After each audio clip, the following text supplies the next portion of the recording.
Indonesia. Dengan ini menyatakan kemerdekaan Indonesia. Hal-hal yang mengenai pemindahan kekuasaan dan lain-lain diselenggarakan dengan cara saksama dan dalam tempo yang sesingkat-singkatnya. Jakarta, 17 Agustus 1945, atas nama bangsa Indonesia, Soekarno, Hatta. Ya, balik. Oke. Ya, balik lagi di Histori Santuy bareng saya Evan Ataya, sang pencinta sejarah tapi lupa tangan layar sendiri. Dan saya Firman. Kali ini kita nggak akan sendirian karena udah ditemani narasumber yang kece-kece dan siap menemani kita ngobrol. Yang pertama ada Jesse, yang kedua ada Aul, ketiga ada Vena, dan yang terakhir ada Valen. So, apa kabar semuanya? Oke, mantap. Nah, biar durasi yang gak lama-lama, ayo kita langsung aja nih. Man, lu mau nanya dari mana? Oke, gue bakal mau nanya ke Jesse dulu. Jess, coba dong ceritain pada zaman Agustus 45 itu gimana prosesnya sih sampai kita tuh buat mutusin buat merdeka. Oke, jadi kuncinya itu ada di tanggal 14 Agustus 1945, di mana Jepang udah nyerah tanpa syarat ke sekutu karena pengeboman di Hiroshima dan Nagasaki. Nah, momen ini tuh namanya vacuum of power, atau ini juga bisa disebut dengan kekosongan kekuasaan, atau ini juga bisa dibilang kayak Jepang tuh udah kalah tapi sekutunya tuh belum datang gitu. Nah, nambahin poinnya dia sini ya. Jadi poin sendiri itu adalah Jepang pengen mau merahasiain kekalahan mereka dari kita.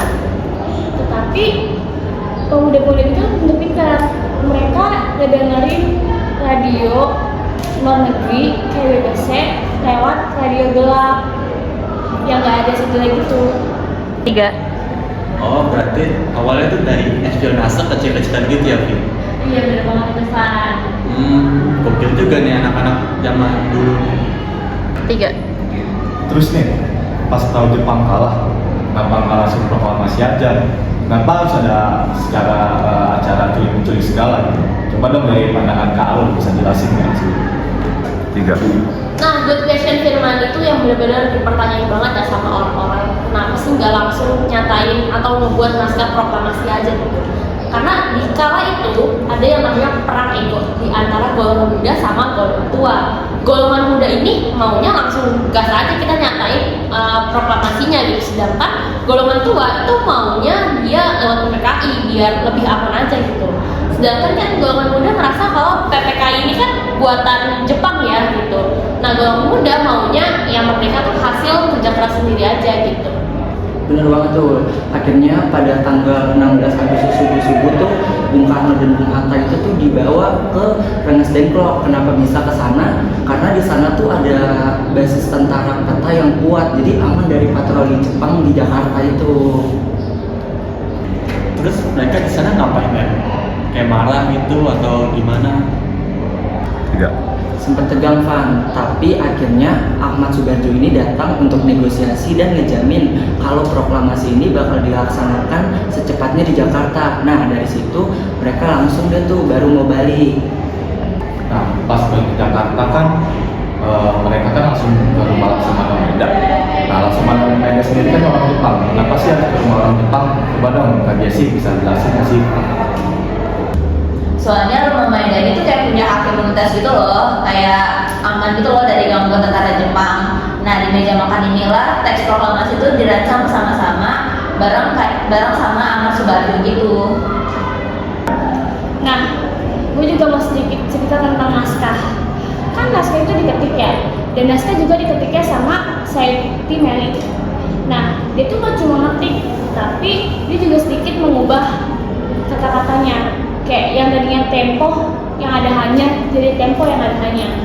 Terus juga ada kata oke waktu bahasa Indonesia jadi atas nama bahasa Indonesia. Mungkin diubah karena biar kedengarannya lebih gagah kali ya didengar. Nah, gue kasih satu fun fact lagi ya.